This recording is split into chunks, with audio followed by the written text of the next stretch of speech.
So an algorithm is the set of instructions that will complete a task and can be applied in different circumstances. For example, you might have a search algorithm that would work in looking through a phone book, and the same search algorithm you could use to search through a list of numbers or to search for a list of web pages. It's the method that's used, and it could be a program that's doing it, or it could be you that's doing it, or it could be a natural organism.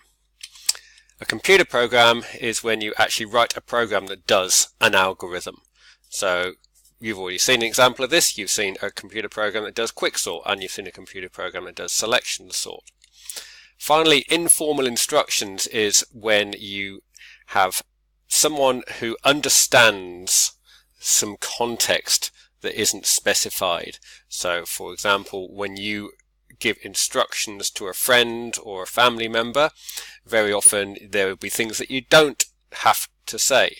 Or if you were to give driving instructions, you might not necessarily have to say stop at those lights or stay in the left lane or anything like that. There's some stuff that you can assume along the way.